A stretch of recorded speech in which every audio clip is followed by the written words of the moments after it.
د بنگلاديش نه یو عبرتناک شکست خوړلو نه پس د پاکستان کرکټ بورډ چیرمن محسن نقوی ویلي دي چې په هر حال کې به زه د کرکټ معاملات ټیکوم، زما د الفاظ زیات ساتي. ډیر سیزونه په بیک اینډ باندې روان دي، په هغې باندې هم ما کار روان کړی، ډیر سیزونو باندې ما په بیک اینډ باندې کار روان کړی دی او د کرکټ معاملات په زه ټیکوم. دا محسن نقوی سټیټمنټ جاری کړی چې پاکستان د بنگلاديش نه شکست خوړو. ګوره چې کله یو ډپارټمنټ هیډ چې کوم وي، د یو کور مشر یا د یو ډپارټمنټ مشر چې داسې وي، اوس لکه د کرکټ چیرمن چې کوم دی دا محسن نقوی دی چې د دور دور پورې کرکټ سره هیڅ قسم تعلق نشته، کرکټ کې کرکټ حوالې سره د سره نالج نشته، بل د پاکستان نور باغ دوړ هم د سره په لاسونو کې دی، نو وزیر خارجه دی، نو هلته هم منډې تړې، دلته کرکټ بورډ دنه هم پاتې، نو پی سی بي له پکار دی، پاکستان حکومت له پکار دی چې کرکټ سره ریلیټډ سړی د پی سی بي چیرمن کې، که پاکستان کې تاسو له څوک نه ښکاري نو د بار سړی چیرمن کې چې کرکټ سره ریلیټډ وي هغه فل ټایم دی کرکټ لور کې، نو والا به د پاکستان کرکټ ټیم کې بهتري راځي.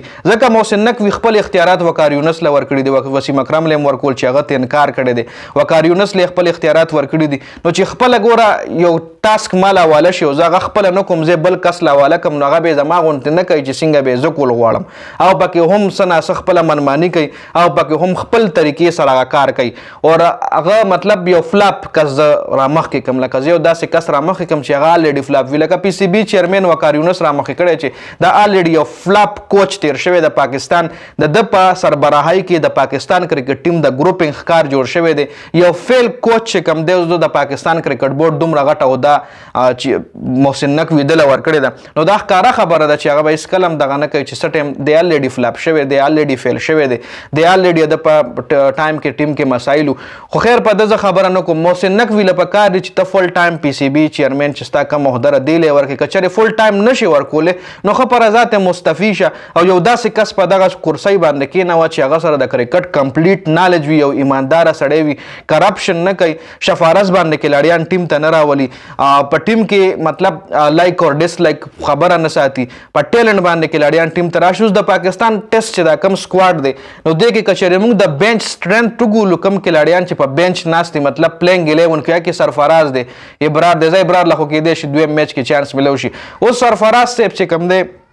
لکه هغه د پیک ټایم ختم شوی دی، هغه تاله ډیر په مشکله باندې به تاله په ټیسټ میچ کې سینچري کوي، ډیر په مشکله به تاله مطلب هغه بیټینګ کوي په ټیسټ میچ کې، کیچونه ته هم ډراپ کیږي، تاسو به کتلی وي دې نه مخکې هم هغه له چانس ورکړی شوی. منم سرفراز یو نایس انسان دی، یو ډیر مطلب د زړه نه صفا انسان دی، خو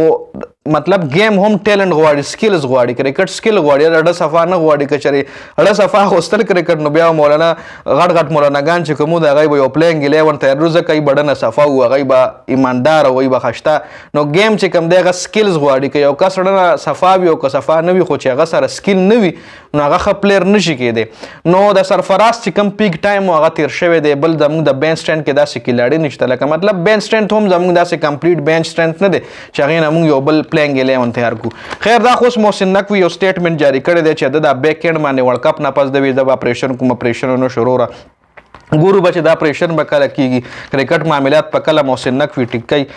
کم جنریشن له به ټیک کوي، دا به راتلونکي ټایم کې پته لګي. ډېره زیاته مننه د ویډیو کتلو. والسلام.